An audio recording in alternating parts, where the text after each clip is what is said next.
Kindergarten and ബെഥെസ്ദയിലെ ഈ ശുശ്രൂഷയിലേക്ക് സ്വാഗതം. കർത്താവായ യേശുക്രിസ്തുവിൻ്റെ നാമത്തിൽ ഏവർക്കും സ്നേഹവന്ദനം. ഡിയർ സിസ്റ്റേഴ്സ് ആൻഡ് ബ്രദേഴ്സ്, പരിശുദ്ധമായ വലിയ നോമ്പിൻ്റെ 4ാമത്തെ ഞായറാഴ്ചയിലേക്കാണ് നാം കടന്നു വന്നിരിക്കുന്നത്. നമ്മുടെ കർത്താവായ യേശുക്രിസ്തു ഈ ഭൂമിയിലായിരുന്നപ്പോൾ തൻ്റെ പരസ്യ ശുശ്രൂഷാ വേളയിൽ ഒരു കനാന്യ സ്ത്രീയുടെ ഭൂതം ബാധിച്ച മകളെ സൗഖ്യമാക്കി. ആ സംഭവമാണ് നാം ഇന്ന് പഠിക്കുന്നത്. യേശുക്രിസ്തു എന്താണ് ആ സംഭവത്തിലൂടെ ഇന്ന് നമ്മെ പഠിപ്പിക്കുന്നത് എന്ന് നാം ഈ തിരുവചന ഭാഗത്തൂടെ ചിന്തിക്കുന്നു. വിശുദ്ധനായ മത്തായി ശ്ലീഹ എഴുതിയ സുവിശേഷം 15-ാം അധ്യായം 21 മുതൽ 28 വരെയുള്ള വാക്യങ്ങളിലാണ് ആ സംഭവം വിവരിച്ചിരിക്കുന്നത്. യേശു ഗലീല പ്രദേശം വിട്ട് സോർ സീദോൻ എന്ന പ്രദേശങ്ങളിലേക്ക് വാങ്ങിപ്പോയി. ആ ദേശത്ത് നിന്ന് ഒരു കനാന്യ സ്ത്രീ വന്ന് അവനോട്, കർത്താവേ, ദാവീദുപുത്ര, എന്നോട് കരുണ തോന്നണമേ, എൻ്റെ മകൾക്ക് ഭൂതോപദ്രവം കഠിനമായിരിക്കുന്നു എന്ന് നിലവിളിച്ചു പറഞ്ഞു. അവൻ അവളോട് ഒരു വാക്കും ഉത്തരം പറഞ്ഞില്ല. അവൻ്റെ ശിഷ്യന്മാർ അടുക്കെ വന്ന്, അവൾ നമ്മുടെ പിന്നാലെ നിലവിളിച്ചു കൊണ്ടുവരുന്നു, അവളെ പറഞ്ഞയക്കണമേ എന്ന് അവനോട് അപേക്ഷിച്ചു. അതിന് യേശു, ഇസ്രായേൽ ഗൃഹത്തിലെ കാണാതെ പോയ ആടുകളുടെ അടുക്കിലേക്കല്ലാതെ എന്നെ അയച്ചിട്ടില്ല എന്ന് ഉത്തരം പറഞ്ഞു. അപ്പോൾ ആ കനാന്യ സ്ത്രീ വന്ന്, കർത്താവേ, എന്നെ സഹായിക്കണമേ എന്ന് പറഞ്ഞ് യേശുവിനെ നമസ്കരിച്ചു. യേശുവോ മക്കളുടെ അപ്പമെടുത്ത് നായ്ക്കുട്ടികൾക്ക് ഇട്ടുകൊടുക്കുന്നത് നന്നല്ല എന്ന് ഉത്തരം പറഞ്ഞു. അതിന് ആ കനാന്യ സ്ത്രീ, അതേ കർത്താവേ, നായ്ക്കുട്ടികളും ഉടയവരുടെ മേശയിൽ നിന്ന് വീഴുന്ന നുറുക്കുകൾ തിന്നുന്നുണ്ടല്ലോ എന്ന് പറഞ്ഞു. യേശു അവളോട്, സ്ത്രീയെ, നിന്റെ വിശ്വാസം വലിയത്, നിന്റെ ഇഷ്ടം പോലെ നിനക്ക് ഭവിക്കട്ടെ എന്ന് ഉത്തരം പറഞ്ഞു. ആ നാഴിക മുതൽ അവളുടെ മകൾക്ക് സൗഖ്യം വന്നു. 2 കൂട്ടം ജനങ്ങളെയാണ് പ്രധാനമായും ഈ ഭൂമിയിൽ നാം കാണുന്നത്. സത്യദൈവത്തെ അറിഞ്ഞ് ആരാധിക്കുന്നവരും സത്യദൈവത്തെ അറിയാത്തവരും, അല്ലെങ്കിൽ അറിഞ്ഞിട്ടും ആ ദൈവത്തെ ആരാധിക്കുവാൻ കൂട്ടാക്കാത്തവരും. ഇതിൽ സ്ത്രീയെന്നോ പുരുഷനെന്നോ ജാതിയെന്നോ മതമെന്നോ വർഗമെന്നോ ഭാഷയെന്നോ ദേശമെന്നോ വ്യത്യാസമില്ല. അങ്ങനെ സത്യദൈവത്തെ അറിയാത്ത ജനങ്ങൾ താമസിച്ചിരുന്ന സോർ സീദോൻ പ്രദേശങ്ങളിലൂടെ ഒരിക്കൽ യേശു തമ്പുരാൻ സഞ്ചരിക്കയിൽ ഒരു കനാന്യ സ്ത്രീ ഓടി വന്ന് തൻ്റെ ആവലാതി, തൻ്റെ ആവശ്യം യേശുവിനെ ബോധിപ്പിക്കുകയാണ്. ഈ സ്ത്രീ കനാന്യ ജാതിക്കാരിയായിരുന്നു. നമുക്കറിയാം, ഇസ്രായേൽ മക്കളെ ഈജിപ്തിൻ്റെ അടിമത്തത്തിൽ നിന്ന് ദൈവം വിടുവിച്ച് അവരെ ഈ കനാന്യരുടെ നാട്ടിലായിരുന്നു പാർപ്പിച്ചത്. അവരുടെ ദേശത്തെ അവർക്ക് അവകാശമായി വാഗ്ദത്ത ഭൂമിയായി കൊടുത്ത് അവരെ അവിടെ പാർപ്പിച്ചു. അതിന് കാരണം ഈ കനാന്യർ സത്യദൈവത്തെ ഉപേക്ഷിച്ച് അന്യദൈവങ്ങളെ ആരാധിക്കുന്നവർ ആയിരുന്നു. അവർ മ്ലേച്ഛ ബിംബങ്ങളെയും ഭൂതങ്ങളെയും ഒക്കെ ആരാധിച്ച് തങ്ങളുടെ ആടുമാടുകളെയും എന്തിനേറെ കുട്ടികളെ പോലും ആ ഭൂതങ്ങൾക്ക് ബലി കഴിച്ചിരുന്നു. നരബലി അവിടെ പതിവായിരുന്നു. മാത്രവുമല്ല, അവരുടെ ആരാധനാലയങ്ങൾ കേന്ദ്രീകരിച്ച് ലൈംഗികമായ അരാജകത്വമായിരുന്നു നടന്നിരുന്നത്. വിശുദ്ധനായ പൗലോസ് ശ്ലീഹ എഫേസ്യർക്ക് ലേഖനം എഴുതിയപ്പോൾ അതിൻ്റെ 2-ാം അധ്യായം 1 മുതൽ 2 വരെ പറയുന്നത് പോലെ, അതിക്രമങ്ങളാലും പാപങ്ങളാലും നശിച്ചിരുന്നവർ, മരിച്ചിരുന്നവർ ആയിരുന്നു അവർ. അതിക്രമങ്ങളും പാപങ്ങളും നിമിത്തം ആത്മീയമായി മരിച്ച ഒരു കൂട്ടം ജനം. യേശുവിൻ്റെ കാലത്ത് ഈ സോർ സീദോൻ പ്രദേശങ്ങളിലായിരുന്നു കനാന്യർ പ്രധാനമായും കേന്ദ്രീകരിച്ചിരുന്നത്.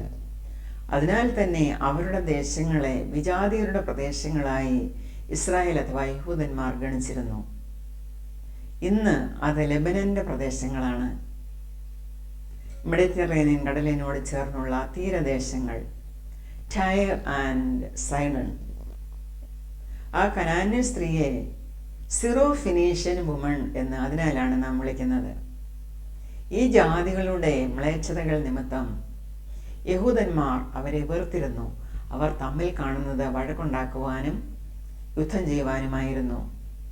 അവരെ നായ്ക്കളായി യഹൂദന്മാർ കരുതി, ഫിൽത്തി ഡോഗ്സ്. ഇങ്ങനെയുള്ള ഒരു പശ്ചാത്തലത്തിൽ നിന്നാണ് യേശുവിൻ്റെ അടുക്കൽ വന്ന ആ കനാന്യ സ്ത്രീയെ നാം കാണുന്നത്. പക്ഷേ അവൾ യേശുവിനെ പറ്റി കേട്ടിരുന്നു, യേശുവിനെ വിശ്വസിച്ചിരുന്നു. യേശുവിൻ്റെ കാലത്ത് ഒരു യഹൂദ പുരുഷനും അന്യ സ്ത്രീയോട് പരസ്യമായി സംസാരിച്ചിരുന്നില്ല. ഇവിടെ ഇതാ ഒരു സ്ത്രീ വന്ന് യേശുവിനോട് സംസാരിക്കുന്നു. അത് വെറും ഒരു സംസാരമായിരുന്നില്ല, ഒരു നിലവിളിയായിരുന്നു. അവൾ അലമുറയിടുകയായിരുന്നു. അവൾ സംസാരിച്ചത് വെറും ഒരു സാധാരണക്കാരനായ യഹൂദ പുരുഷനോട് ആയിരുന്നില്ല. അവനൊരു റബിയായിരുന്നു. എന്തായിരുന്നു അവളുടെ നിലവിളി? കർത്താവേ, ദാവീദ് പുത്ര, എന്നോട് കരുണ തോന്നണമേ. Lord, son of David, have mercy on me. My daughter is suffering terribly from demon possession. എൻ്റെ മകൾ ഭൂതോപദ്രവത്താൽ അതികഠിനമായി കഷ്ടപ്പെടുന്നു. ഈ അപേക്ഷയുമായി യേശുവിനെ അവൾ സമീപിച്ചത് അക്കാലത്ത് കനാന്യർക്കും യഹൂദർക്കും നടുവിലുണ്ടായിരുന്ന എല്ലാ മാമൂലുകളും കാറ്റിൽ പറത്തിക്കൊണ്ടായിരുന്നു. She tramples all cultural and social norms because she knew Jesus is the only resort. എന്തായിരുന്നു അവളെ അതിന് പ്രേരിപ്പിച്ചത്? അവൾ പാർത്തിരുന്ന സോർ സീദോൻ പ്രദേശങ്ങളിൽ പോലും യേശുവിനെ കുറിച്ചുള്ള ശ്രുതി കേട്ടു. അങ്ങനെയാണ് അവൾ വരുന്നത്. അവൾ കേട്ട ഈ യേശു ഒരു സാധാരണ വ്യക്തിയല്ല എന്നവൾ മനസ്സിലാക്കി. യേശുവിൻ്റെ അടുക്കൽ വന്നവരെല്ലാം ആശ്വാസം പ്രാപിച്ചതായി അവൾ അറിഞ്ഞു. അവരുടെ രോഗികളെല്ലാം സൗഖ്യമായതായും ഭൂതഗ്രസ്തരെല്ലാം വിടുവിക്കപ്പെട്ടതായും അവർക്കെല്ലാം സന്തോഷവും ആനന്ദവും ലഭിച്ചതായും അവൾ കേട്ടു. അവൻ്റെ വായിൽ നിന്ന് വരുന്നത് നിത്യജീവന്റെ വചനങ്ങളാണ് എന്നവൾ കേട്ടു. അവൻ പഠിപ്പിക്കുന്നത് ദൈവരാജ്യത്തെക്കുറിച്ചാണ് എന്നവൾ മനസ്സിലാക്കി. ഈ യേശുവിനെ കാണുവാൻ അവൾ അത്യധികമായി ആഗ്രഹിച്ചു. അവളുടെ ആഗ്രഹം വലുതായിരുന്നു. കാരണം അവളുടെ ആവശ്യവും വലുതാണ്.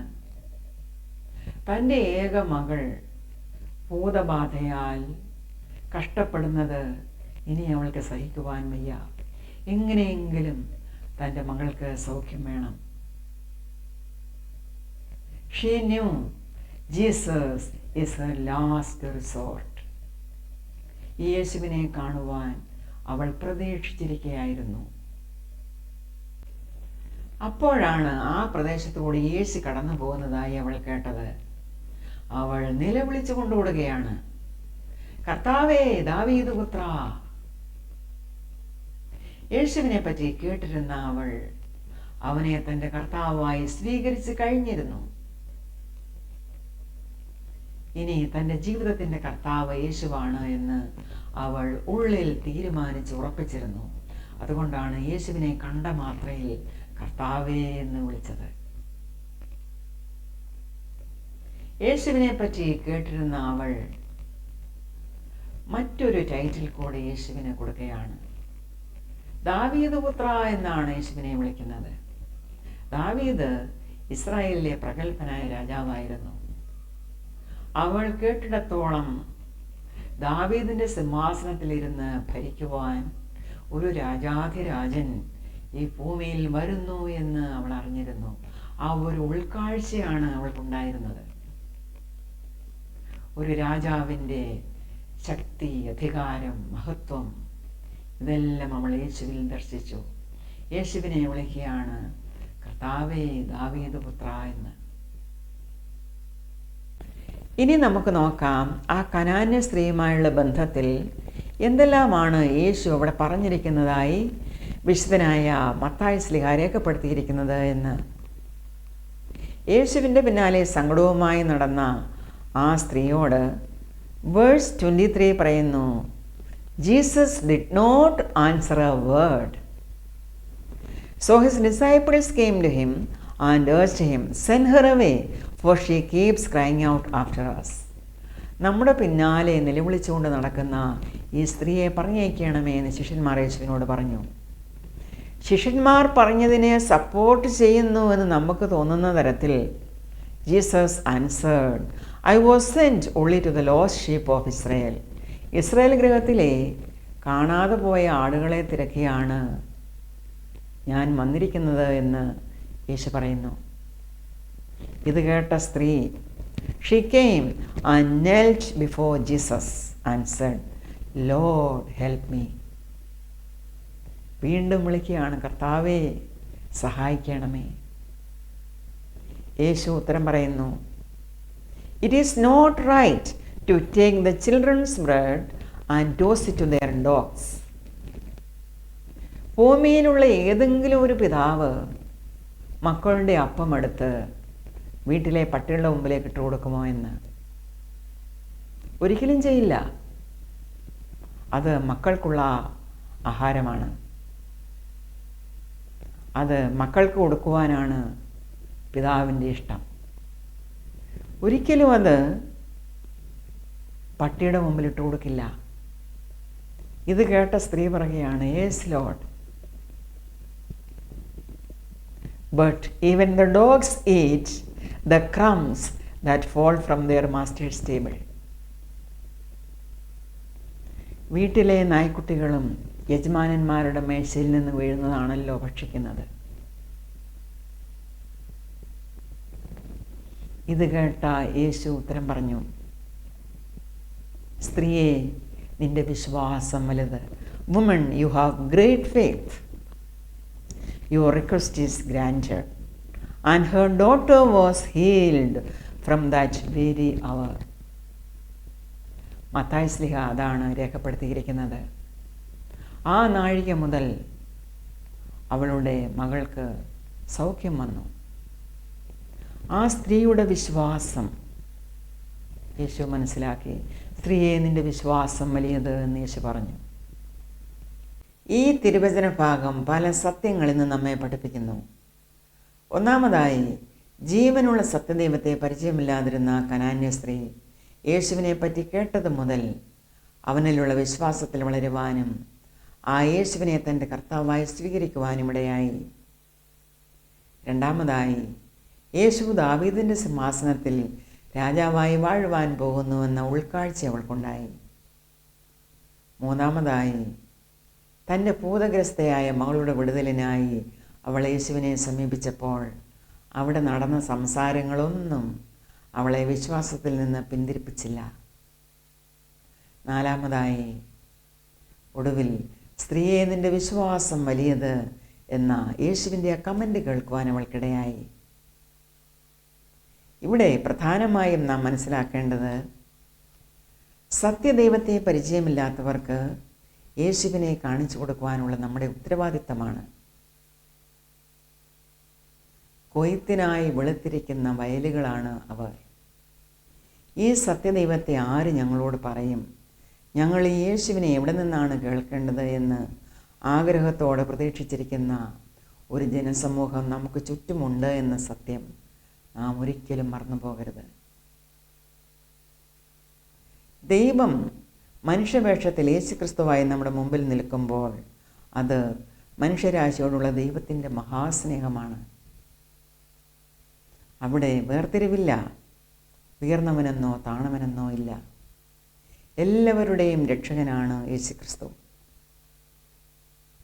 ആ കനാന്യ സ്ത്രീയോട് എത്ര കരുണയോടെയാണ് യേശു പെരുമാറിയത്. അവളുടെ കർത്താവേ എന്ന ആദ്യ വിളിയിൽ തന്നെ അവളുടെ വിശ്വാസ തീഷ്ണത യേശു ശ്രദ്ധിച്ചിരുന്നു. അവൾ ഒരിക്കലും പിന്മാറില്ല എന്ന് യേശു മനസ്സിലാക്കി. മക്കളുടെ അപ്പമെടുത്ത് നായ്ക്കുട്ടികൾക്ക് ഒരു പിതാവും ഇട്ടുകൊടുക്കില്ല എന്ന് യേശു പറഞ്ഞപ്പോൾ അത് ആ സ്ത്രീയോട് യേശു റൂഡായി സംസാരിച്ചതോ അവളെ ഇൻസൾട്ട് ചെയ്യുകയോ ചെയ്തതായി നാം ഒരിക്കലും സംശയിച്ചുകൂടാ. യേശു ഒരിക്കലും അങ്ങനെ ചെയ്യില്ല. മക്കളുടെ അപ്പമെടുത്ത് നായ്ക്കുട്ടികൾക്ക് ഇട്ടുകൊടുക്കുന്നത് നല്ലതല്ല എന്ന് യേശു പറഞ്ഞപ്പോൾ ഇവിടെ നായ്ക്കുട്ടികൾ എന്നതിന് സ്മോൾ ഡോഗ് അഥവാ പെറ്റ് ഡോഗ് എന്നർത്ഥമാണ് ഉള്ളത്. അതിന് സമാനമായ ഗ്രീക്ക് വാക്കാണ് അവിടെ ഉപയോഗിച്ചിരിക്കുന്നത്, കിനാറിയോൺ. അല്ലാതെ വെളിയിൽ നടക്കുന്ന നായയെക്കുറിച്ചല്ല.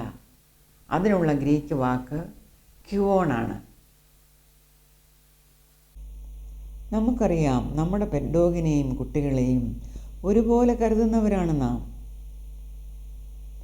തൻ്റെ മകളെക്കുറിച്ചുള്ള ആ സ്ത്രീയുടെ വേദന അവളുടെ നിലവിളിയിൽ നിന്ന് മനസ്സിലാക്കിയ യേശു അവളുടെ മനക്ലേശം മാറ്റിക്കളയുവാൻ വേണ്ടി മാത്രമായിരുന്നു ആ സോർ സിദോൻ പ്രദേശങ്ങളിലേക്ക് പോയത്. അവളെ അപ്ലിഫ്റ്റ് ചെയ്യുവാൻ, അവളിൽ നിന്നും വിശ്വാസത്തിൻ്റെ വാക്കുകൾ കേൾക്കുവാൻ കൊതിച്ചുകൊണ്ടാണ് യേശു അവളെ സംസാരിക്കുവാൻ അനുവദിച്ചത്.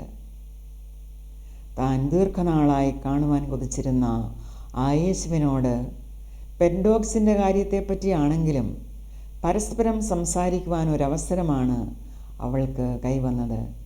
അതിൽ അവൾ സന്തോഷിക്കുകയായിരുന്നു.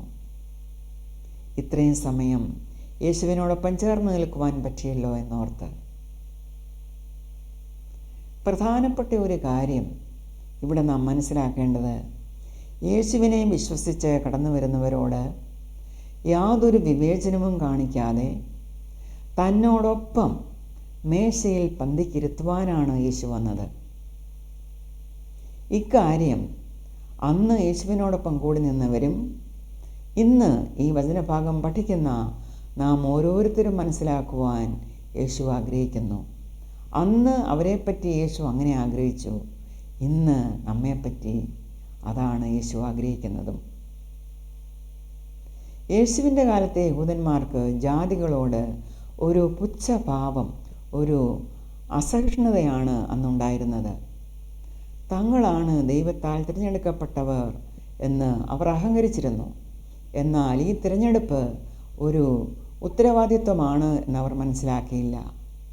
ലോകത്തിനു മുമ്പിൽ വെളിച്ചമായി നിന്ന് ആ വെളിച്ചത്തിലേക്ക് മറ്റുള്ളവരെ ആകർഷിക്കുവാനായിരുന്നു ആ ഉത്തരവാദിത്വം.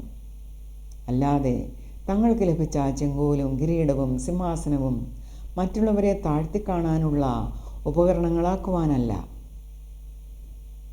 യഥാർത്ഥത്തിൽ ആ ശിഷ്യന്മാർക്കും കൂടെ ഉണ്ടായിരുന്ന മറ്റ് യഹൂദന്മാർക്കുമാണ് യേശുവിൻ്റെ സംഭാഷണം മുഖത്തേറ്റ അടിയായി മാറിയത്. യേശുവിൻ്റെ ഈ സുവിശേഷം ഇങ്ങനെയുള്ളവർക്ക് വേണ്ടിയുള്ളതാണ് യഥാർത്ഥത്തിൽ. The gospel for dogs. മാനവജാതിയെ യേശുവിലെ വിശ്വാസത്താൽ ദൈവരാജ്യത്തിലെ ആദ്യജാതന്മാർ ഫസ്റ്റ് ബോൺ സൺസ് ആക്കുവാനാണ്, അവരെ തേജസ്സിലേക്ക് നടത്തുവാനാണ് യേശു വന്നത്. യേശുവിനെ അറിഞ്ഞു വരുന്നവർ വളരെ കുറച്ച് നന്മകൾ അനുഭവിക്കുന്നവരായിട്ടല്ല, അതായത് ക്രംസ്, എല്ലാ നന്മകളും അനുഭവിച്ച് ദൈവത്തിൻ്റെ അവകാശികളും ക്രിസ്തുവിൻ്റെ കൂട്ടവകാശികളുമാകുവാനാണ് ദൈവം ആഗ്രഹിക്കുന്നത്. യേശു ക്രിസ്തുവിൻ്റെ മടങ്ങിവരവിൽ മരിച്ചവരിൽ നിന്ന് ആദ്യം ജനിച്ചവനായ യേശുവിനോടൊപ്പം ആദ്യ ഫലങ്ങളായി ഫസ്റ്റ് ബോൺ സൺസ് ആൻഡ് ഡോട്ടേഴ്സായി നാം ചേർക്കപ്പെടും.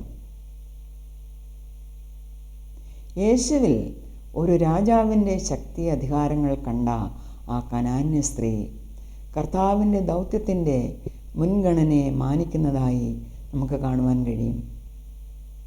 ഇസ്രായേൽ ഗോത്രത്തിലെ കാണാതായ ആടുകളെ തേടിപ്പിടിച്ച് അതിനുശേഷം അവരിലൂടെ ജാതികളോടും സുവിശേഷ ഘോഷണം നടത്തപ്പെട്ടതായി ഇന്ന് നാം അറിയുന്നു. അത് യേശുവിൻ്റെ മിഷൻ്റെ പ്രയോറിറ്റി ആയിരുന്നു. അത് മാനിച്ചുകൊണ്ടാണ് വിശ്വാസ ദൃഢതയിൽ അവൾ പറഞ്ഞത്, even A crumb is powerful enough to cast out the demon that has possessed my daughter. കാരണം സ്വർഗത്തിലും ഭൂമിയിലും സകല അധികാരവും എനിക്ക് നൽകപ്പെട്ടിരിക്കുന്നുവെന്ന് പറഞ്ഞവനാണ് നമ്മുടെ കർത്താവായ യേശു ക്രിസ്തു. ആ യേശുവിൻ്റെ അധികാരത്തിന് മുമ്പിലാണ് അവൾ കുമ്പിട്ടത്. പ്രിയ സഹോദരങ്ങളെ, യേശുവിനെ ലോകരക്ഷിതാവായി നാം കാണുന്നത് പോലെ ഈ രക്ഷകൻ ഇനി ലോകം ഭരിക്കുന്ന രാജാധിരാജനായി മടങ്ങി വരുന്നുവെന്ന് മനസ്സിലാക്കി അവനെ എതിരേൽക്കുവാൻ നാം ഒരുങ്ങുമോ? May the grace of our Lord Jesus Christ be with you till we meet again with yet another episode. I bless you in Jesus' name. Amen.